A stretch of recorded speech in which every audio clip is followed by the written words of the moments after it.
One of the first things you notice when you visit Washington, D.C. is this. Despite being the capital of the United States, the city has almost no skyscrapers. While cities like New York, Chicago, or Los Angeles are filled with buildings hundreds of meters tall, Washington looks far lower, more orderly, and more open. At first glance, this seems a little strange. You'd expect the capital of America to be packed with towering skyscrapers. But Washington was deliberately designed this way. The fact that Washington looks nothing like other American cities is no accident. The city was planned from scratch in the 1790s.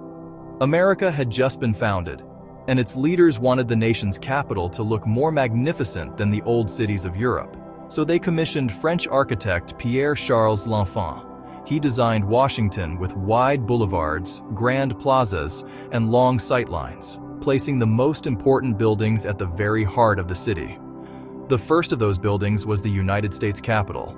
The Congressional Building was constructed on a particularly elevated hill because it was meant to be the most important structure in the city. When you look at the Capitol today, you notice that its great dome is visible from miles away. The city's main avenues all point toward it. That is why it stands at the center of Washington. It represents the heart of American law and government. Looking straight out from the Capitol, you spot another remarkable structure at the center of the city, the Washington Monument. Standing approximately 170 meters tall, it was for many years one of the tallest structures in the world. But what's striking is why it looks the way it does. It doesn't resemble a skyscraper. It looks more like an ancient Egyptian obelisk. America's founders wanted to present George Washington almost as a hero of antiquity. So the monument was deliberately designed to evoke the great civilizations of the ancient world. No building in Washington stands taller than this monument.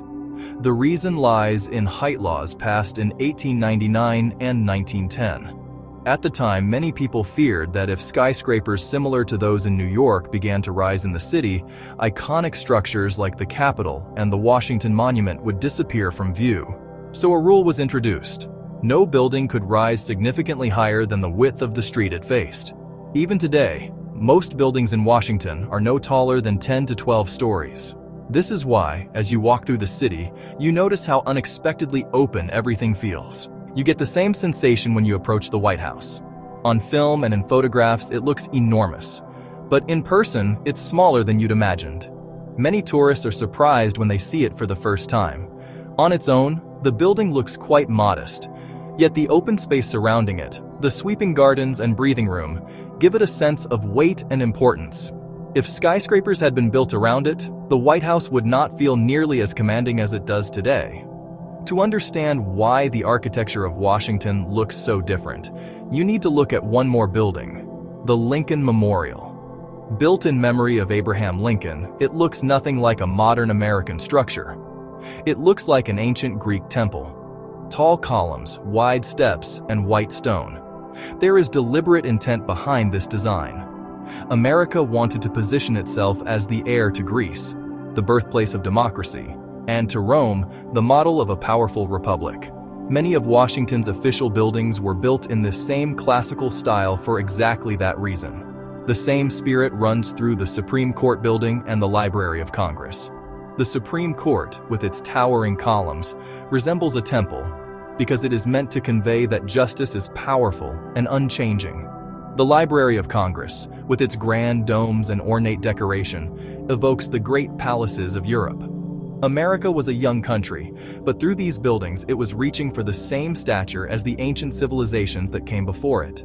Just outside the city, the Pentagon is one of the most fascinating structures of all. Despite being one of the largest office buildings in the world, it is not particularly tall. Instead, it spreads outward in an enormous five-sided footprint. Technically located within Virginia's borders, it nonetheless reflects the same Washington area philosophy of low height and open space. There is something else that stands out in Washington: the direction people look. In New York, people look up. In Washington, people look forward.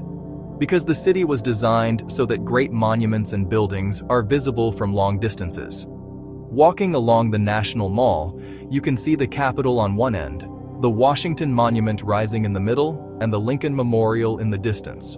all at once. The city was laid out like a vast open-air stage,